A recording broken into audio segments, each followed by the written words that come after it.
Bawat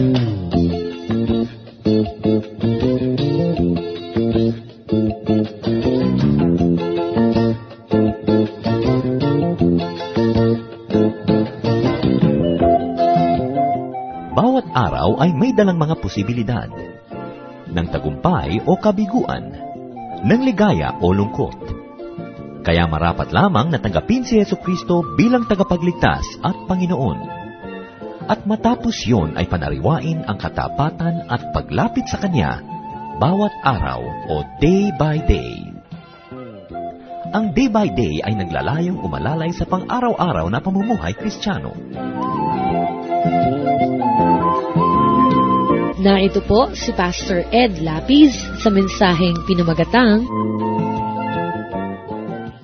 Idleness.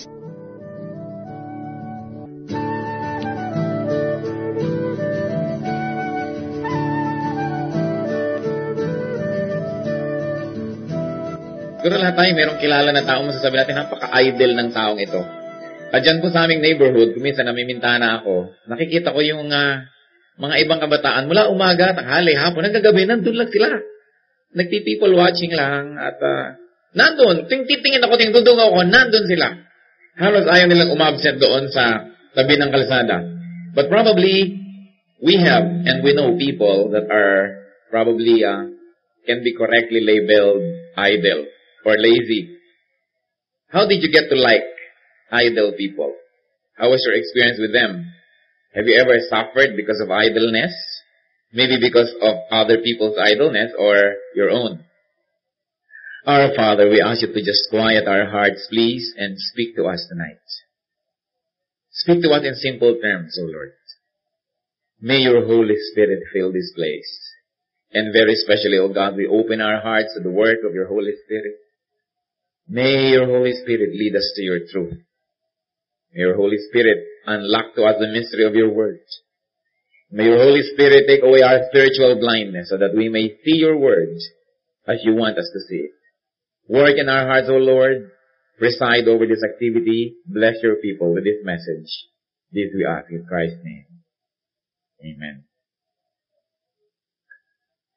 Ano po ba yung definition ng idleness? Who is an idle person? Well, the dictionary tells us that an idle person is not occupied or employed, or in other words, inactive. An idle person is not turned to appropriate use, and so therefore, lacking worth or useless. Siguro may mga taong nagpa-flash sa ating mind. Kung sino mga idle na kilala natin, maaaring tayo. Now, what are the forms of idlenesses and corresponding results? Marami pong mukha, maraming kulay, maraming hugis ang idleness.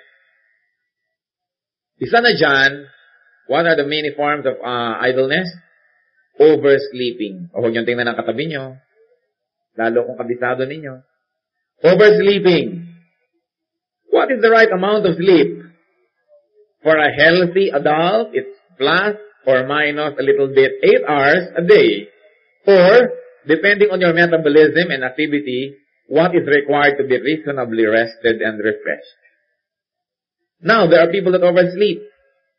They don't take naps, they hibernate. And there are those that don't just sleep, they become extinct, like volcanoes, to wake up only every now and then. Proverbs 19 verse 15 says, laziness brings on deep sleep, and an idle person will suffer hunger. The NIV or the New Standard Version tells us, the shiftless person goes hungry. Proverbs 10:5 also tells us, he who gathers crops in summer is a wise man, but he who sleeps during harvest is a disgraceful son. And what do oversleepers miss? They miss opportunities. They miss a lot of good chances. Sabi nila, opportunity knocks only once. We miss it pa. Samantalang temptation knocks often and we always open. Parang negative. Lagi na lang negative. Kaya lagi na lang talo. Gaano karami na pong harvest season sa inyong buhay ang dumating na nalampasan tayo dahil tulog? It need not be a physical harvest in a farm. Pero sabi nila, yan daw tao that made it or those people that are in the right place at the right time. Are we in the right places at the right time when things happen? Nakakasali ba tayo pag may progress, pag may asenso, pag may magagandang deal, kasali ba tayo o pirming na pag-iiwanan? The Bible tells us that laziness brings on deep sleep and an idle person will suffer hunger. Wala pong taong masipag ang magugutom. Kahit sa atin ngayon, kahit sabihin natin napakahirap ng buhay, hindi totoo na wala tayong magagawa. Sino mang tao na willing maglaba dyan, maglinis-linis, tumulong-tulong. At the least, yun ang pwedeng gawin dahil any able-bodied person can do that. Hindi mawawala ng kakainin. But idle people are always waiting for the big time. Laging naghihintay ng darating din yung time ko, makita mo. Habang naghihintay, they're going hungry, utang ng utang, kaya tuloy lumulubog. Ayaw mag-settle for small time. Hinihintay yung big hit na hindi naman dumating-dating.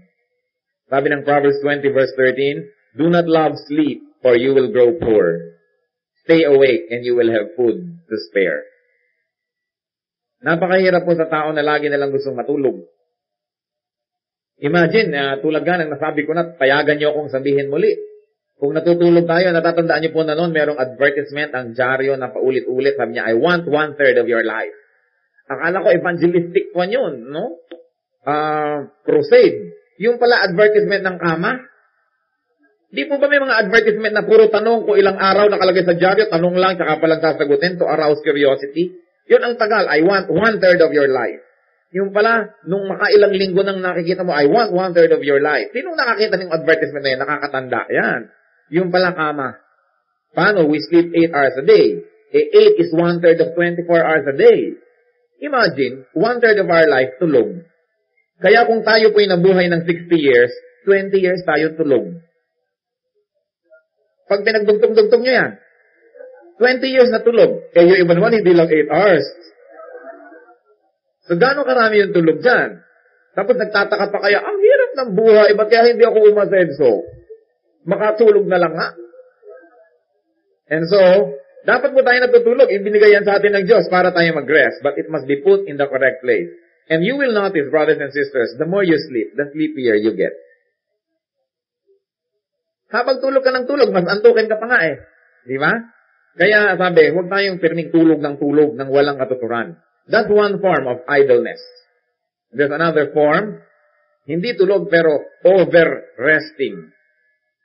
Sobrang makapagpahinga. Ang pahinga siyempre proportionate sa pagod. Napagod ng 2 minuto, magpapahinga ng 2 oras. Proverbs 6, verses 6 to 10, anong sabi? Go to the ant, you sluggard. Consider its ways and be wise. It has no commander, no overseer or ruler, yet it stores its provisions in summer and gathers its food at harvest. How long will you lie there, you sluggard? When will you get up from your sleep? A little sleep, a little slumber, a little folding of hands to rest, and poverty will come to you like a bandit. Napakaganda po, punong-puno ng wisdom ang Proverbs. Konting pahinga, konting patulog-tulog dyan, konting papetiks-petiks, pagka-rest-rest, nakasakay pa sa duyan, habang kinukutu-kutuhan. Talagang todo-todo ang pag-enjoy, nagpapabunot pa ng puti. May manikurista, may pedikurista, tapos nagtataka pa, ba't hindi ako yumaman? So the poverty will come to you like a bandit. There are people that really overrest. And let me repeat, yung ating pong binabanggit sa commandment ni Lord about the Sabbath. Ang ipinagpipilitan ng tao kung kailan ba yung Sabbath at nag-aaway-away, kulang na lang magsabunutan ng mga relihiyon kung kailan ba talaga ang Sabbath. Ang nakakalimutan yung importanteng first half of the command. 6 days you shall labor, and on the 7th you will rest. Pinagkakaguluhan yung rest, ayaw sundin yung laboring in 6 days. Ang command ng Panginoon, for 6 days you shall labor. Anybody that doesn't labor for 6 days is breaking the law. Minsan galit na galit tayo sa idolaters, galit na galit tayo sa mga murderers, galit na galit tayo sa mga adulterers, and yet pare-pareho pala when you don't work 6 days a week because it's a command. Ayaw po ng Lord na ang tao pabigat. Kaya sabi niya, 6 days you shall labor. Because if you don't do so, poverty will come like a bandit. Biglang-bigla, hindi mo inaasahan at sinimot, nilimas ang lahat ng ating ari-arian. There is another form of idleness. That is unemployment. Now, it is the kind of unemployment that is intentional, yung by free will, o kaya consequential, which was a result of laziness. Hindi po natin ibig sabihin yung nagsisikap, apply ng apply, pero wala pa na. Hindi po yun. Yung talagang may opportunities na ayaw pa. Saka na, ano naman akala mo sa akin, yan lang, papatulang ko na, mas gusto ko mas malaki. Napakarami po nating mga kakilala na nasanay magtrabaho sa ibang bansa. At pagka sila'y napauwi dito, either natanggal o nag-resign or whatever reason, ay ayaw magtrabaho locally at naghihintay na isa uling break abroad. Meanwhile, nagugutom ang pamilya, napunta na kay Antonio Tambunding ang mga alahas ni Mrs. Kung ano-ano na ang nawala, ang mga kaset, napunta na sa kapitbahay. Pero ang inaantay yung dollar uli. Wala pong masama na maghangad na malaki ang kitain. Pero habang wala, we must settle for what is available. There are many people that are unemployed by their own free choice. And that's a sin. It is sin not to work when you can work. Even the Lord worked for 6 days, and on the 7th, He rested to appreciate the work of His hands. And so there are people that are unemployed by their own free will. Tinatanong mo na, gusto mong trabaho ito? Pampira ka naman, ganyan lang bang pagtingin mo sa akin? Gusto big time. Gusto big time. The Lord employed Himself as a carpenter. There is nothing dishonorable about manual work. And the Lord dignified manual work by becoming a carpenter Himself. He could have been an artisan. He could have been a judge. He could have chosen any profession. But the mere fact that He chose to be a carpenter just would like to underscore and underline for us the fact that all forms of honest labor is honorable. There is no such thing as dishonorable labor so long as it's honest. And so unemployment, that's why 1 Thessalonians 4:11-12 tells us, make it your ambition to work with your hands, just as we told you, so that your daily life may win the respect of outsiders, and so that you will not be dependent on anybody. Make it your ambition to work with your own hands. This is not, of course, to subvert the concept of organization, kung saan may mga leader, may mga managers, at may mga nag-delegate ng mga trabaho sa kanilang subordinates. But to work with your own hands is a figure of speech. Just to be productive, use your body. It may be your brain. If you're an editor, it may be your eyes. If you're a musician, it may really be your hands or whatever. But to work, and the Lord said, make it your ambition to work. Ano po ang ambition ng napakarami sa atin? Mag-retire. Mag-weekend. Magpahinga. Nakikita natin kung gaano kabaligtad lagi tayo sa kalooban ng Diyos. Pag sinabing ikaw, ano ambition mo? Ay, gusto ko talagang matapos na itong aking pagtatrabaho, yung magpasiting-pretty naman ako. Gaano kaya ang nagsasabing ang ambisyon ko hanggang mamatay ako, nagtatrabaho ako? Hindi naman natin sinasabing magpakamatay tayo sa pagtatrabaho, pero dapat hanggang mamatay tayo, lahat ng kaya natin gawin, ginagawa natin. Yun ang isang respectable person. Yung kayang gawin, kung hindi tayo baldado, wala tayong mga kapansanan o sakit. Make it your ambition to work. Eh yung iba, Lunes na naman, trabaho na naman. Makikita ko na naman ang pagmumukha ng amo ko. Sasakay na naman ako sa bus. Tanggalin mo naman sa trabaho, nagbabakaawa. Huwag po. Pero pagka Lunes, nagre-reklamo at trabaho na naman. Yung mga iba na ko, babalik na naman ako sa Saudi Arabia, trabaho na naman. Subukan mo namang huwag pabalikin kahit gera ay nakakandarapan bumalik. Bakit negative ang attitude natin sa work? Work is a gift. And every day we must say, "Hay, salamat. Another opportunity to work. So that I can earn what I will eat, and I can earn what my family will eat, and I have something to spare to those that cannot possibly earn because they are ill." Work is a gift. At meron ba ditong pinipilit magtrabaho? Meron ba ditong nagmamakaawa ang inyong employer na please magtrabaho ka dito? Wala. Nag-apply tayo ng kusa at gusto natin magtrabaho. So hindi na rin lang naman natin pwedeng tanggalin yung trabaho sa ating buhay, ba't hindi na lang natin mahalin? Parang asawa kong minsan. Hindi mo na naman maitapon, mahalin mo na. Mabuti na yung merong psychological effect. Di ba na? Appreciatein mo na. Pag lagi na yung inisip yung negative, maiinis kayo. Nandyan din naman. Di ang isipin na yung positive. Ang isipin na lamang ay yung kung ano ang maganda. And so sabi, tingnan mo yung langgam. Ikaw taong tamad, sabi. Mabuti pa ang langgam. Wala namang nag-uutos.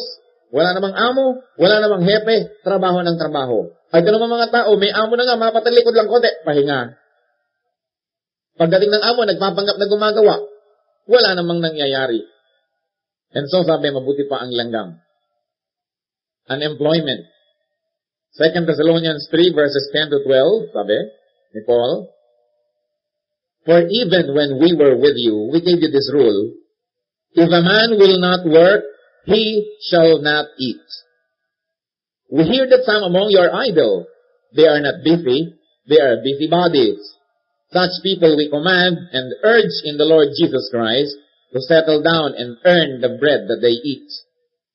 Napakalaki pong kapintasan sa isang Kristiyano na siya isang pabigat at pakainin kung kaya ng kanyang katawan na magtrabaho. Kaya tayo mga Christians, hindi po tayo ina-encourage maglimos sa mga tao nandiyan sa kalye na malakas pa sa atin, sapagkat lalo nang natin silang tinuturuan. Mga bata, sa mga traffic light, kakatuking ka sa sasakyan, hihingi, kawawa naman ang batang ito, mabigyan. Pag yung mga batang yan, binigyan niya ng binigyan, makikita ng mga kalaro, anong gagawin ng kalaro? Mamamalimos din. And we are breeding beggars. That's not Christianity. That is not respectability. When a person is hungry, you don't give him fish. Give him a net and teach him how to fish. Matagal ka nang wala, kumakain pa. Siguro may kilala kayong mga taong ganito, kung isang kamag-anak. Talaga naman, pag nagutom, pakakanin mo. Pero bukas, gutom uli, nandyan na naman, araw-araw, gabi-gabi. Day by day, sakit ng ulo. Ang mga kamag-anak. Hindi po dapat gano'n ng Christian. Yung iba sabi, ay Christian yata, dapat giving ng giving. No. Sabi ni Paul, if any man will not work, let him not eat. Ayaw niya magtrabaho, kaya niya, mamatay siya ng gutom.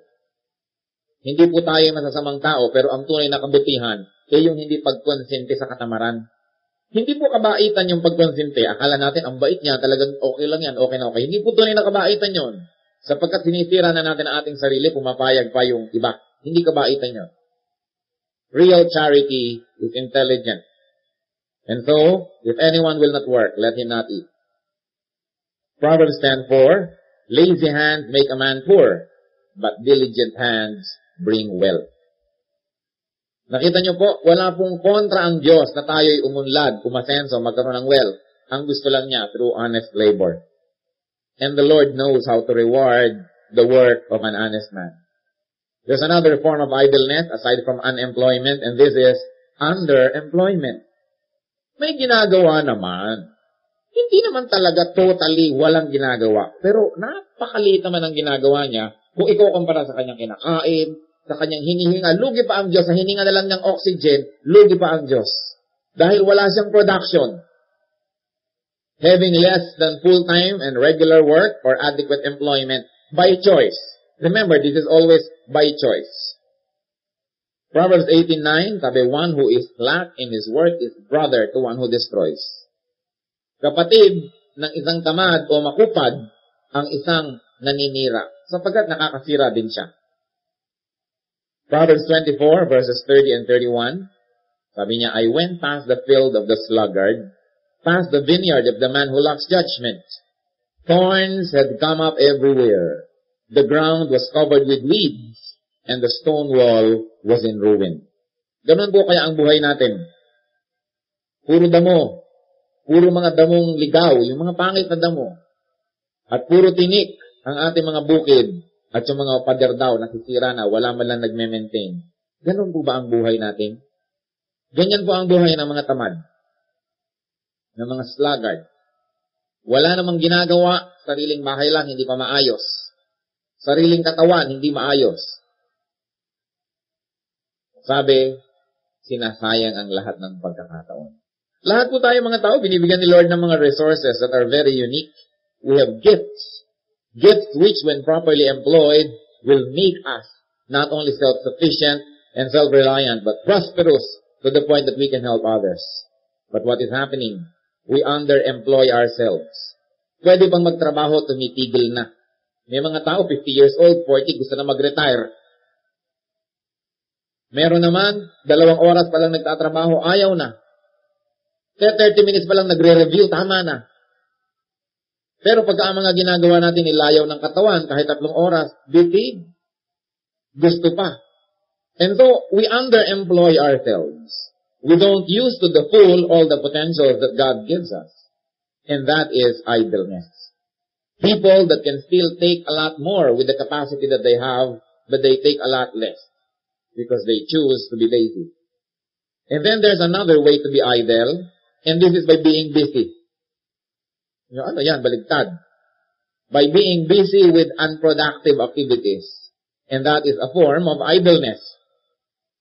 Pagka sinabi natin productive, yung nakakaproduce siya ng food or products or services for a fellow man. So any activity that is against that is, of course, counterproductive or idleness. Though it may actually be characterized by a lot of movement. We cannot mistake activity for achievement. Many people are very active but get nowhere.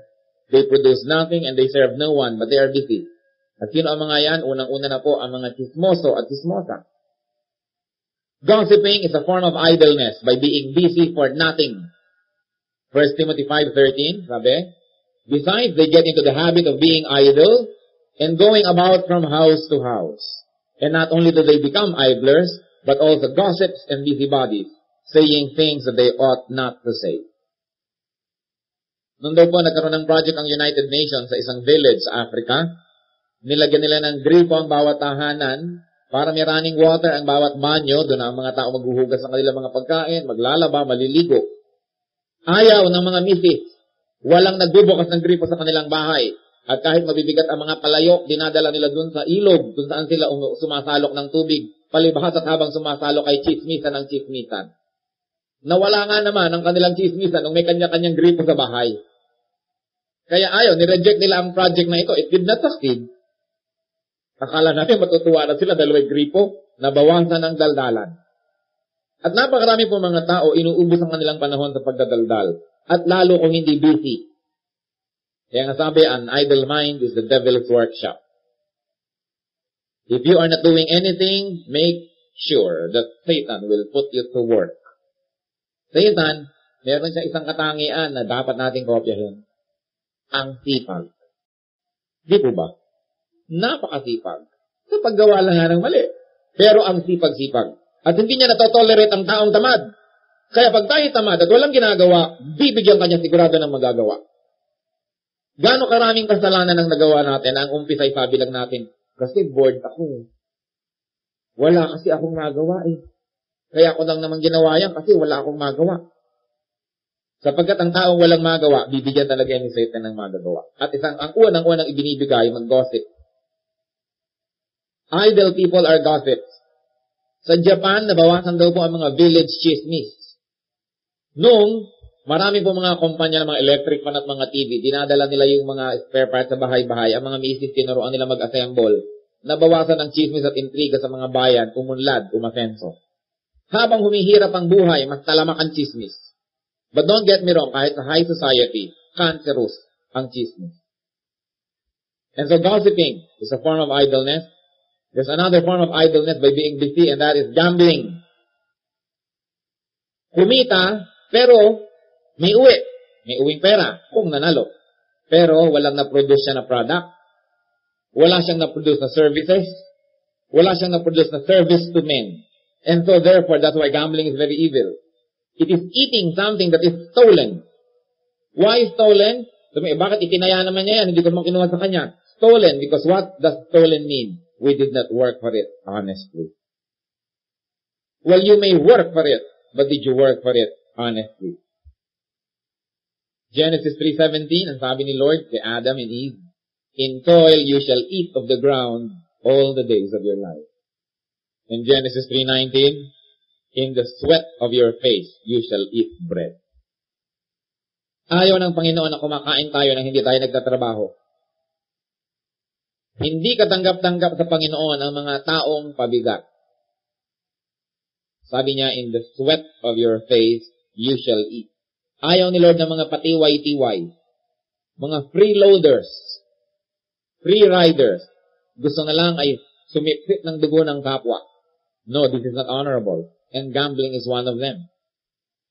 How can gamblers be happy? Samantala ang lahat ng kanilang kaligayahan ay kalungkutan ng natalo.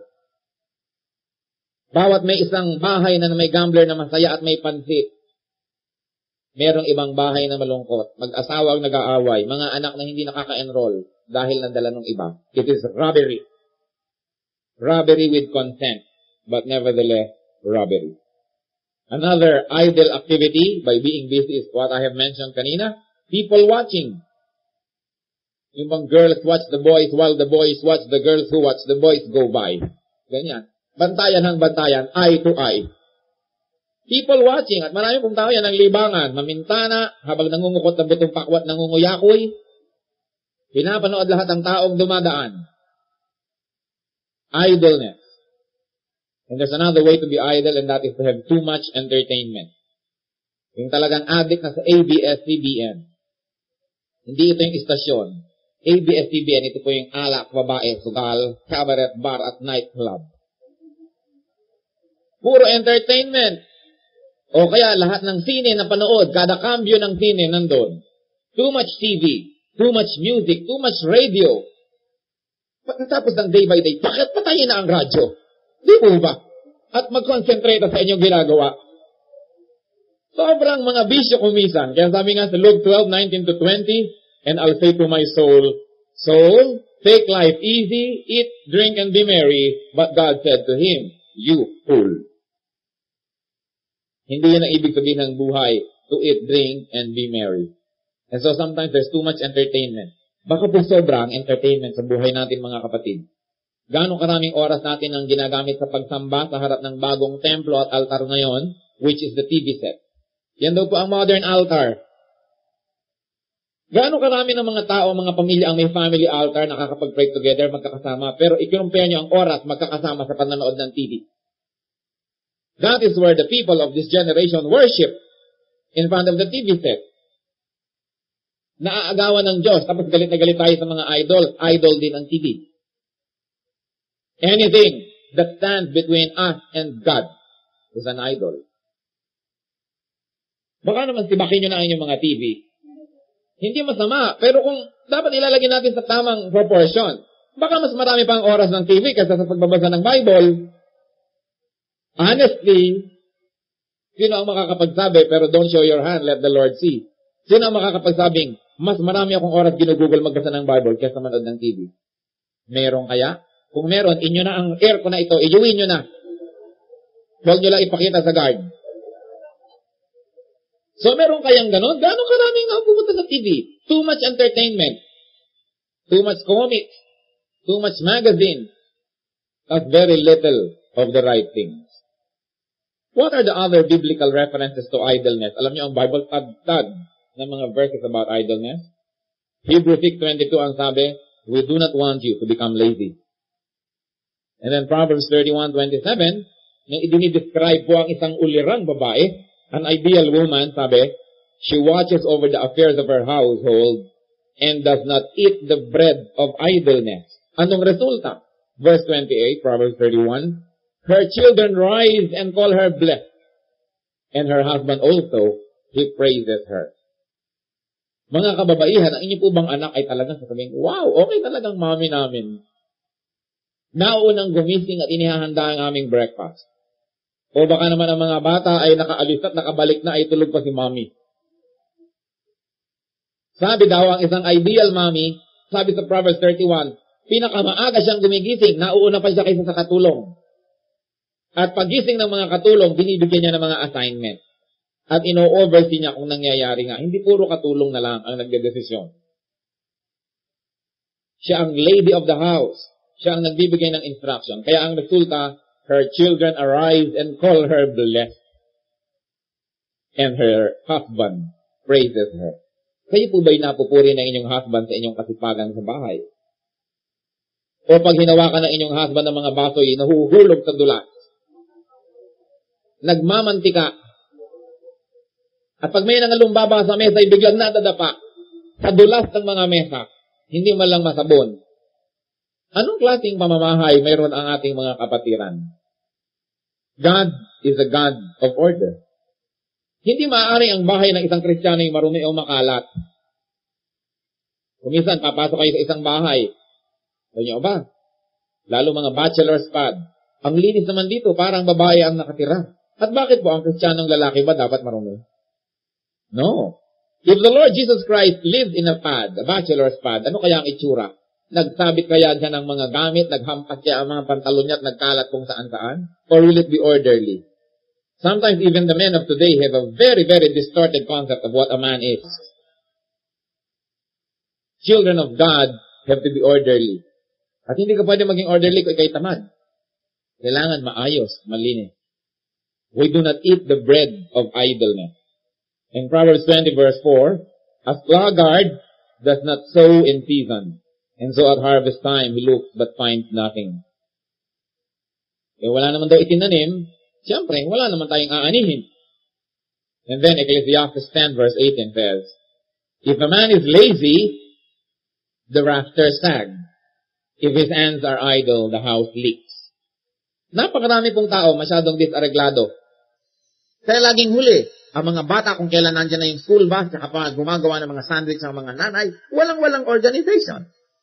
Alam niyo po kung tayo kumikilos on time, hindi tayo patamad-tamad, hindi tayo dapat laging nagkakandara pa.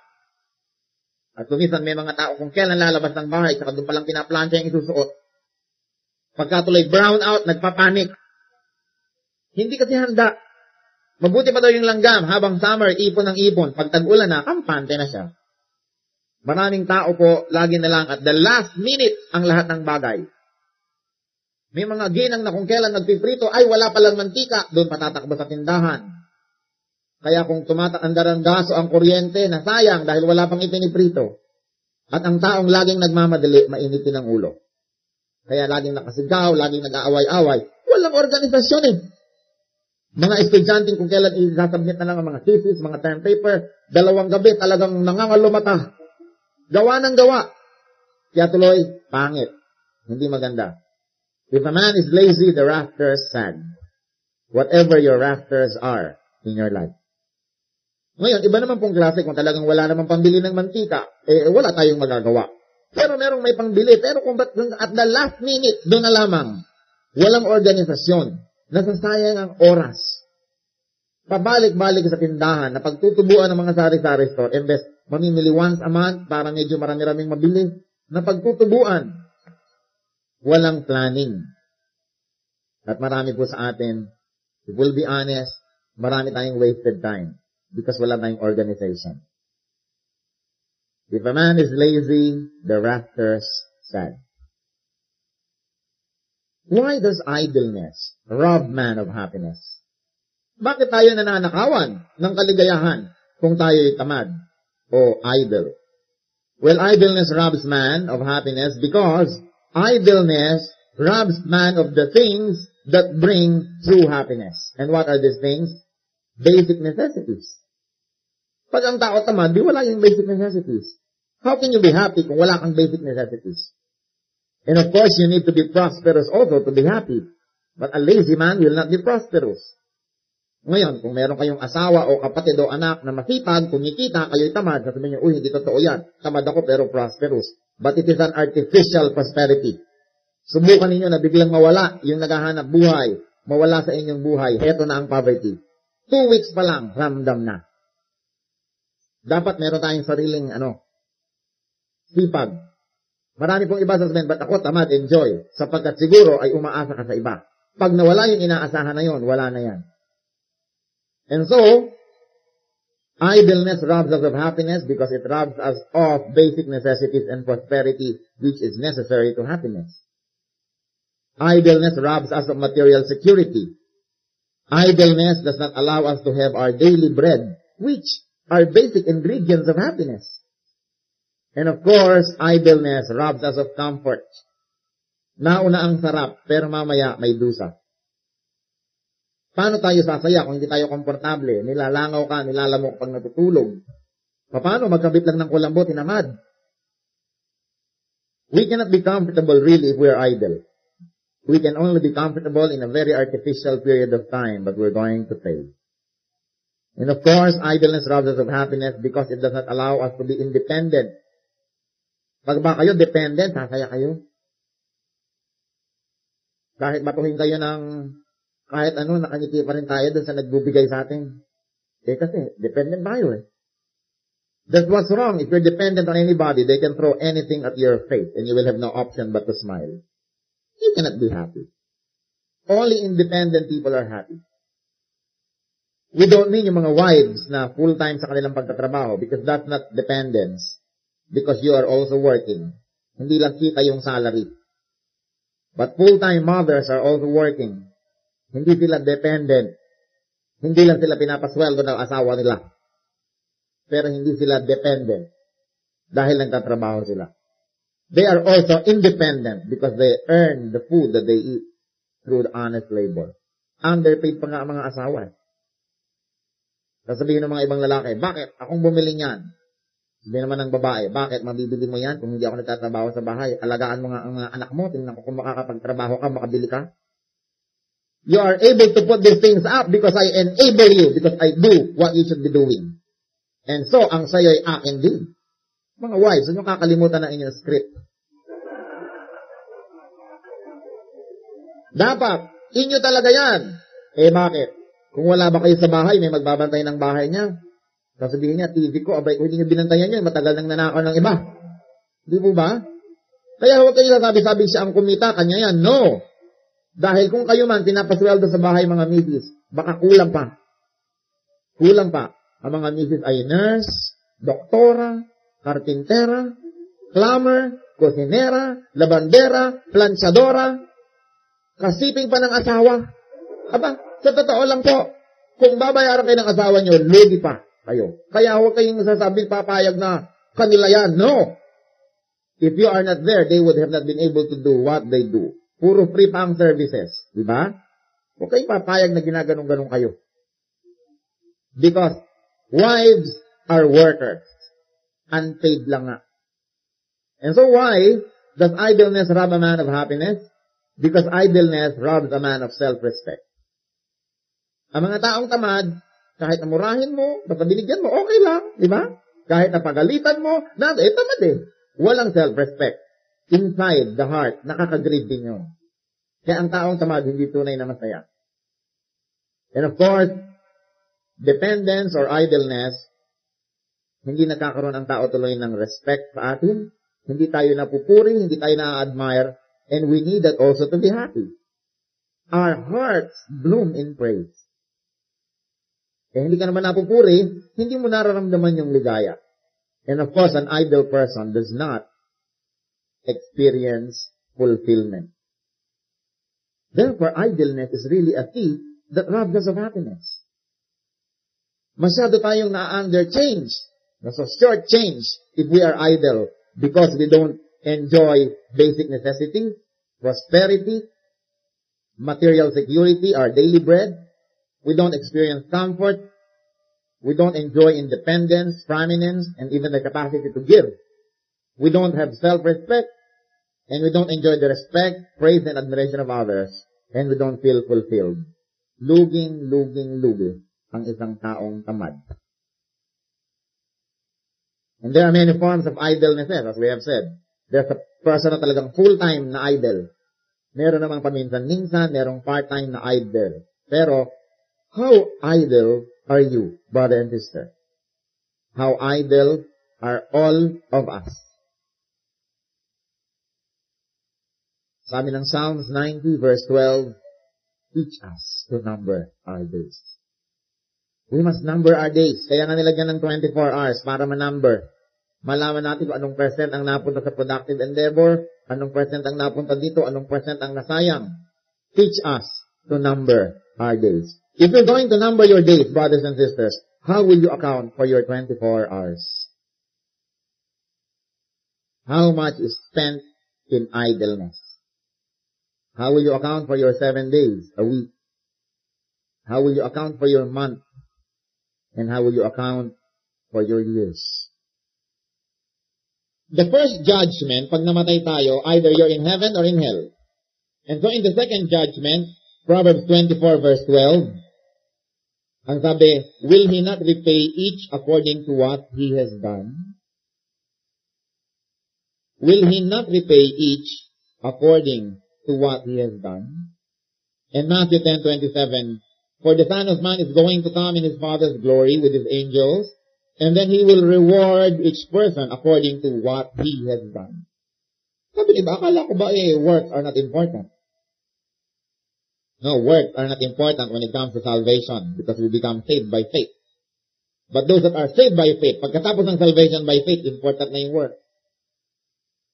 Works after salvation, not before. Lahat ng work before salvation, baliwala yan. But after we become saved, we are expected to do good works. That's why Matthew 6:33, seek first his kingdom, and after finding his kingdom, his righteousness. Salvation, then works. Works are very important. Ecclesiastes 12:14 tells us, for God will bring every deed into judgment, including every hidden thing, whether it is good or evil. And 1 Corinthians 3:13 talks about our work in the Lord. His work will be shown for what it is, because the day will bring it to light. It will be revealed with fire, and the fire will test the quality of each man's work.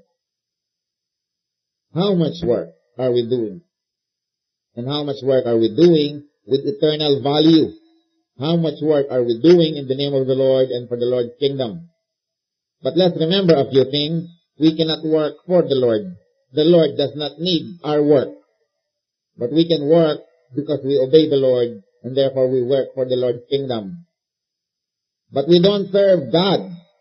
We serve our fellow men. Whatever we do in the church, we are serving our fellow men. The Lord said, whatever you do to the least of this, you do it to me. You cannot serve God because the Bible says God does not need to be served by human hands, as though he needed anything, since he himself created heaven and earth and everything in it. And so when we are doing something good, when the Lord calls us to serve, we are not doing it for God, brothers and sisters. You do it for yourself. Because you gather up for yourself treasures in heaven. And we do it for other people as well because we love to do it. So let's correct our terminologies. God doesn't need us. God doesn't need us. He made heavens and the earth and everything in it before He made man. At kung papansin niyo ang order of creation, sa huli-huli niyang ginawa ang tao. Nandiyan na yung mga ibon, nandiyan na yung mga butiki, yung mga palaka, yung mga paru-paro, yung mga tipaklong, nandiyan na ang lahat. Bago niya nikinulit ang tao. Paano nga naman, baka unahin niya tao, makalimutan ng tao, akala ng tao, ay katulong na rin siyang gumawa. Dahil napakahilig nating umagaw ng glory ng Diyos. Kaya kahuli-hulihan para sa hoy, ikaw ang huling ginawa, wala kang ikinulong dito. Because God doesn't need us. But God uses us to bless us. Not because He needs us. That's why Christian work is privilege. Salamat, Lord, at ginagamit mo ako. Dahil alam ko rin naman ako nagbe-benefit. Kung naku, ang dami-dami mo pinapagawa sa akin, Lord, ganito, ganon. No, God doesn't need us. But God uses us to bless us. And it is a privilege to be used by the Lord. Are you idle? Sa mga pinag-usapan natin dito, brothers and sisters, kung ito yung mga batong ipinupukol, sino kaya dito ang puro black eye na at bukol? Mayroon kaya? Kaya sa atin ating sarili. In closing, I just would like to encourage everyone to be alone with God. Let's be alone with God and be private with God for some time. And think where we are idle. Ihingi natin ang tawad sa Diyos sa mga idleness natin. And then let's ask for God's influence so that we can be the person that He wants us to be.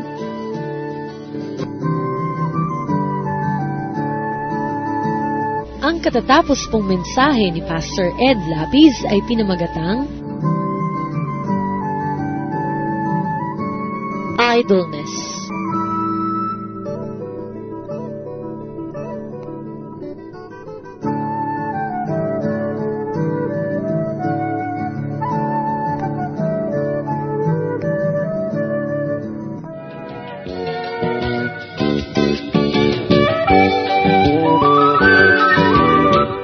Oras na po para pansamantalang magpaalam ang programang Day by Day.